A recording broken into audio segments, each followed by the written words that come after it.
Maraming salamat po sa inyong lahat, mga kapatid, at sa umagang ito ay lubos ang aking pagpapasalamat sa dakilang Diyos na nagbigay ng mga pagkakataon, buhay, at mga biyaya sa bawat isa sa atin. Kaya happy Thanksgiving Day po.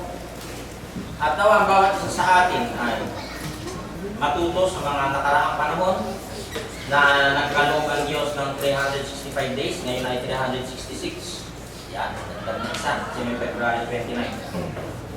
Kaya naman, maisip sana ng bawat isa sa atin ang mga blessings na tinanggap natin matapos ang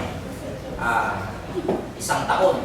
At ang iglesia ay nababawasan. Ano po? Mga kapatid tayo pumapanaw at hindi natin alam sino ang susunod. Kaya humanda tayo sa ating mga pananampalataya na may gawa upang tayo ay maging karapat-dapat sa kaligtasang ipinangako ng Diyos. Ilalatag ko po sa inyo sa umagang ito ang talinghaga na may kinalaman tungkol sa puso ng tao na ayon sa ating pag-aaral ay magbubukas tayo ng mga ipapasok po ng mga talinghaga na mula sa banal na kasulatan na hindi over-interpreted. Ano po? Ito ay base lamang sa sinasabi ng Bible at gagamit tayo ng mga ibang mga talata para may suporta. Ano po? So ano itong parable Christ, the heart of man? Tingnan po natin. This parable is teaching us that although it is important to wash our hands before we eat a meal, it is even more important to understand that it is what is coming out of our mouth that hurt us. So meron ditong pinakikitang bakbakan. Hindi si Manny Pacquiao, ano po, kundi yung mga Pariseo at ang ating Panginoong Jesus. Dahil pinakikita dito na mas piniperfect ng mga Pariseo at Saduseo ay may kinalaman sa kalinisang pisikal. Ngunit ang isinasagot ng ating Panginoong Jesus, kahit kayo maging malinis pisikal, kung kayo naman ay laglag espiritual, hindi kayo magmamana ng buhay na walang hanggan. Ganun ang ibig niya sabihin kasi pinakikita dito masyado silang mitikuloso sa mga bagay-bagay. Dahil masyado silang maraming minana ng mga tradisyon sa kanilang mga ninuno. Pupuntos tayo niya sa tradisyon na yan. The scribes and Pharisees from Jerusalem came to Jesus and asked him why his disciples turned from the traditions of the elders. They said that the disciples did not wash their hands when they ate bread. So dito nag-umpisa yung kanilang sagupaan, yung kanilang engkwentro. At alam natin na laging nakasubaybay ang mga Pariseo na ito sa pangangaral ng ating Panginoong Yesus. Kaya gumagamit ang ating Panginoong Yesus ng talinghaga upang ang sabi doon kung kanilang makita, hindi nila maintindihan, marinig nila, hindi nila maiintindihan. Bakit? Walang kalakip na pananampalataya ang mga nakikinig na Pariseo at Saduseo. Muli na naman gumamit si Jesus ng talinghaga dahil nakita niyang nagmamasid ng mga Pariseo na hindi tigil na humahanap ng pagkakataon upang siya idakpin. So lahat ng parables na yan ay may kahulugan na pagsasabog ng salita ng Diyos. Lahat yan, lahatin na natin parables na yan. Naghahasik ang Diyos ng salita ng Diyos sa puso ng mga tao. At ipinakikita doon yung iba't iba niyang ginamit. Merong soil, merong net, merong unleavened bread, merong butil ng mustasa. Lahat yun ay nangangahulugan na nangangaral ang ating Panginoong Yesus at naghahasik siya. Naghahasik muli si Jesus ng binhi, walang iba kundi Word of God. Sa pamamagitan ng talinghaga, ito isisibol sa iba't ibang uri ng lupa.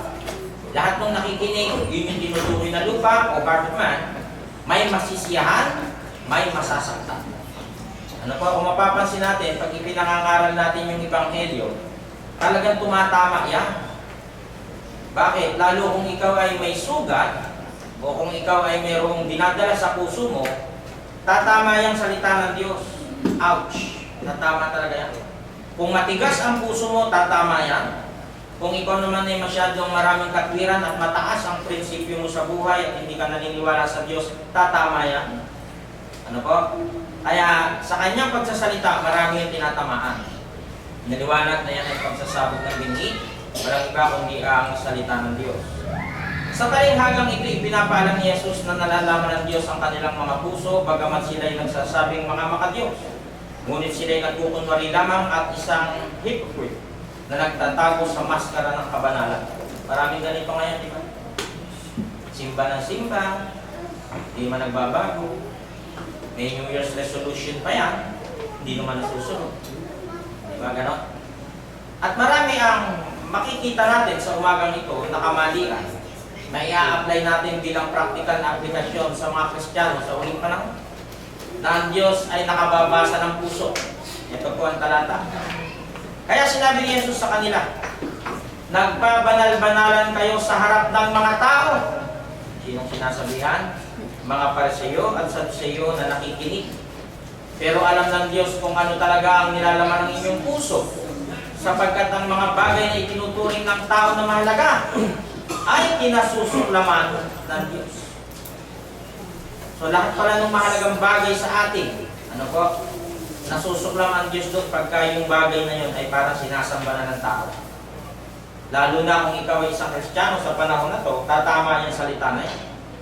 Simba ng simba, di man mababago yung bibig, mura ng mura. Simba ng simba, matigas pa rin ang loob, walang pag-ibig sa kapwa. Diba? Simba ng simba, parang ganun din naman, wala nang pagkakaiba. Hindi tayo makaka-convert, lalo kung nakatanaw sa atin yung mga kapitbahay. Alam niyo naman yan. Ayaw na ayaw ng kapitbahay na umaangat ang buhay. Bakit? Nagsiselos. Lalo kung ikaw ay isang Kristiyano, ayaw na ayaw niya na nakikitang labas ka ng labas. Maganda so. So magtatanong sila, saan ba nagpupunta sa simbahan? Parang hindi naman. Chismosa kaya yan pag nakita kami sa palengke. Patay, kumata ka. Ano ha? So, maliwanag na itong salitang ito ay tatama. Ano ba? Sa bawat isa sa atin na meron pang mga dinadala sa ating mga puso na maling gawain. Nagbabanal-banalan kayo sa harap ng mga tao, pero alam ng Diyos kung ano talagang nilalaman ng inyong puso. Ang sabi ng ating Panginoong Jesus. Then He said to them, you like to appear righteous in public, but God knows your hearts. What this world honors is detestable in the sight of God.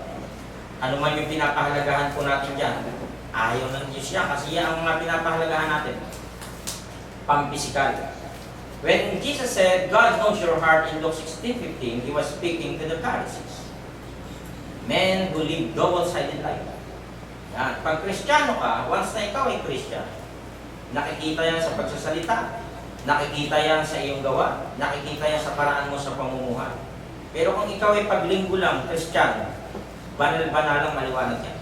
Ang sabi diyan, who live double-sided life.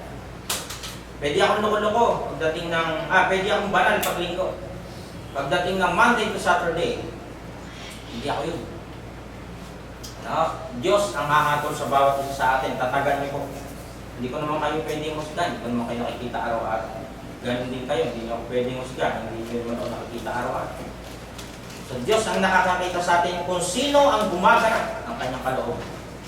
Tatandaan po natin, hindi natin alam ang ating katapusan. Maaaring sa panahon na ito, sa taon na ito, may malagyan ulit sa atin. Handa natin ang ating mga sarili, mga kapatid. They made a point of following all the religious rules and work hard to impress people so that they would appear to be godly and wise. Yan ang ugali ng mga Pariseo. But God knew their hearts. Sabi ng binasa natin kanina. Pero sinabi ng Panginoon kay Samuel, huwag mong tingnan ang tangkad at ang kakisigan niya dahil hindi siya pinili ko. Meron ditong isang hinahanap kasi dito si David. Hindi ako tumitingin na gaya pagtingin ng tao, ang sabi ng Diyos. Ang tao ay tumitingin sa panlabas na kaanyuan, ngunit ang tinitingnan ko'y ang puso. Ayan, napakalinaw. Ano po? Alam ng Diyos kung nagsasabi ka ng totoo. Alam din ng Diyos kung ikaw ay ano ang nilalaman ng iyong puso. Bakit? Siya ang gumawa sa tao. Siya din ang may kakayanan na wasakin ang tao.